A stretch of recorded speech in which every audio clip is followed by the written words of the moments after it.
ایسی مسجدیں میرے علم میں ہیں 20 سال ہو گئے کمبختوں نے مسجدوں کی تعمیر ہی مکمل نہیں کی اب تک. بس کرو یار, حرام پیسہ کیوں کھا رہے ہو تم لوگوں کا بھائی؟ یہ لوگ خون پسینے کی لوگ بیچارے عقیدت میں دے رہے ہیں کہ یار مسجد میں ہمارے ابا کے صدقہ جاری ہے, ہماری اما کا صدقہ. تو امام کو بھی تو کمبخت کو سوچنا چاہیے نا.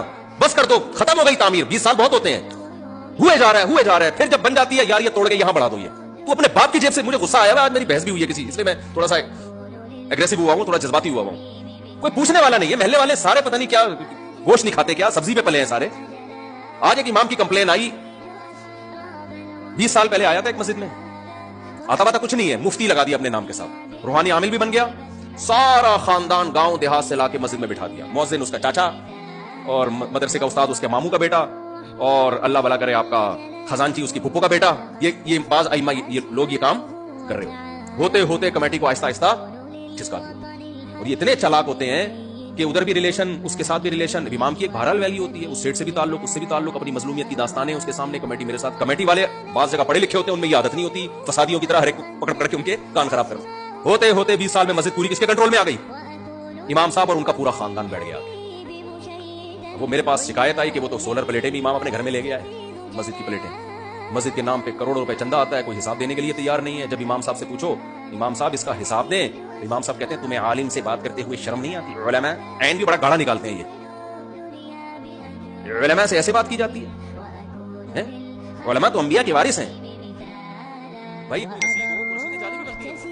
سب سے پہلا سوال یہ ہے کہ آپ تو مسجد میں کمیٹی کے تابع ہو, تو چندہ آپ لے کیوں رہے ہو؟ کوئی پوچھ سکتا ہے اس سے؟ چندہ کمیٹی کے پاس آنا چاہیے نا, انتظامیہ کے پاس آنا چاہیے. آپ کس خوشی میں لے رہے ہو؟ اگر لیا تو فوراً لا کے رسید کٹاؤ اس کی. آپ تو امپلائی کے طور پر آئے ہو یہاں پہ. مارشل نے کب سے لگا دیا آپ نے یہاں پہ؟ کوئی پوچھ سکتا ہے؟ بتاؤ مجھے.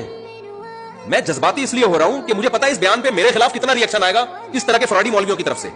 ہم سب سے زیادہ علماء اور مدارس کو, مولاناؤں کو سپورٹ کرتے ہیں, لیکن اس سپورٹنگ کا مطلب یہ نہیں ہے کہ جو 2 نمبریاں مولاناؤں کے ذریعے ہو رہی ہیں اس پہ خاموشی اختیار کر کے قیامت کے دن مجرم بن جائیں. جس امام سے آپ نے چندے کا حساب مانگا اور اس کو غصہ آ گیا, اس کا مطلب یہ 2 نمبر ہے, اس کو فوراً یہاں سے کیا کرو, بولو کک آؤٹ, نکلو یہاں سے. آپ غصہ کیوں آ رہا ہے بھائی تمہیں؟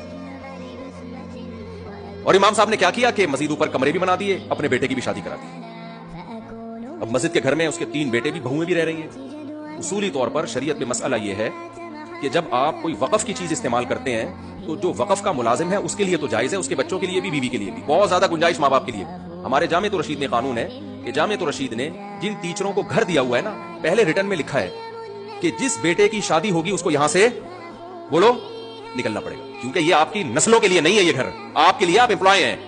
تو جب تک آپ امپلائی ہیں آپ کو یہ گھر ملے گا, آپ کے والدین بھی رہ سکتے ہیں, بیوی بچے بھی رہ سکتے ہیں. جس بیٹے کی شادی ہو گئی یا تو کرایہ ہم لیں گے اس سے, یا اس کو یہاں سے کیا کریں گے. یہ جامعۃ الرشید میں قانون ہے, بالکل صحیح قانون ہے, ہر جگہ. یہ مسجدوں میں بھی یہی ہونا چاہیے بھائی. یہ گھر مسجد نے امام کو دیا نا, اس کی نسلوں کے لیے تھوڑی دیا ہے. پوری نسلیں آ کے گھروں میں آباد ہوتی ہیں, پوری نسلیں.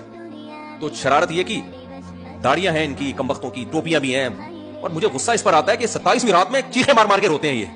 یہ ناٹک کبھی بھی ان چیزوں سے کبھی متاثر بولو مت ہو. رونا اچھی بات ہے, دعاؤں میں رونا, میں اس کی مخالفت نہیں کر رہا کہ کوئی رات کو بیچارہ رو رہا ہو 27ویں رات میں تو آپ بولو یہ 2 نمبری کر رہا ہے.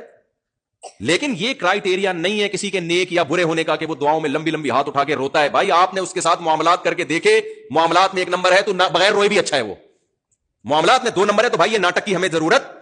اور اس طرح کے 2 نمبر لوگ راتوں کو پبلک کے سامنے روتے بہت ہیں, اکیلے میں تو کبھی رونا نہیں آئے گا ان کو, پبلک کے سامنے بہت روتے ہیں.